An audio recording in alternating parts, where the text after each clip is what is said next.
அனைவருக்கும் என்னுடைய ஆத்மார்த்தவமான வணக்கங்கள். நான் உங்கள் ஸ்ரீ சிவயோகினி பேசுறேன். பேய் இருக்கா இல்லையா? பேய் வர்றதுக்கு ஏதாவது அறிகுறி இருக்கா? கண்டிப்பா பேய் இருக்குங்க. இங்க நல்ல சக்தின்னு ஒண்ணு இருந்தா கெட்ட சக்தின்னு ஒன்னும் இருக்கும். எப்படி பகல் இரவு, சூரியன் சந்திரன், இன்பம் துன்பம், இந்த மாதிரி நல்லதுன்னு ஒண்ணு இருந்தா கெட்டதும் கண்டிப்பா இருக்கும். பேய் வந்துட்டு படத்துல காட்டுற மாதிரி எல்லாம் இருக்காது. இந்த பேய்ங்கிற பேரே மனிதனால் வைக்கப்பட்டதுதான். இந்த துராத்மாக்கள் இறந்து போனதுக்கு அப்புறம் காற்றோட காற்றா கலந்துரும். இது கலந்ததுக்கு அப்புறம் இது ஒரு மனிதனை பிடிக்கணும்னு நினைச்சிச்சுன்னா, அதாவது பேய் பிடித்தல்னு சொல்லுவாங்க, ஒரு மனிதனை பிடிக்கணும்னு நினைச்சிச்சுன்னா அந்த மனிதனோட மனநிலை அறிஞ்சு, அதாவது அந்த மனநிலை வீக்கா இருக்கும் போது இது அவங்களுக்குள்ள காற்றா உள்ள போகும். எடுக்கிற இந்த சுவாச நிலையில காற்றா அது உள்ள போகும்.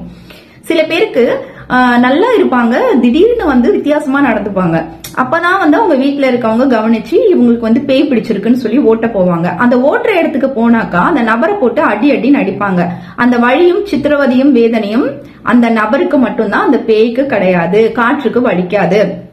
சோ இந்த பேய் பிடித்தவர்களை அதுல இருந்து வெளியே கொண்டு வரணும்னா ஒரே ஒரு வழி, மூச்சு காற்றை சுத்தப்படுத்துதல். அது போக அந்த ஸ்பிரிச்சுவல் வேல இந்த மெடிடேஷன் இதுல எல்லாம் வந்தா மட்டும்தான் அந்த உள்ள இருக்கக்கூடிய அந்த துர்காற்றானது வெளியே போய் அவங்க கிளியர் ஆகி அவங்களோட லைஃப வாழ முடியும். அதை விட்டுட்டு அவங்கள போட்டு அடி அடின்னு அடிச்சாக்கா அவங்களுக்கு தான் வலிக்கும். அவங்க அதை வச்சுட்டு லைஃப் லாங் கஷ்டப்பட வேண்டியதா இருக்கும்.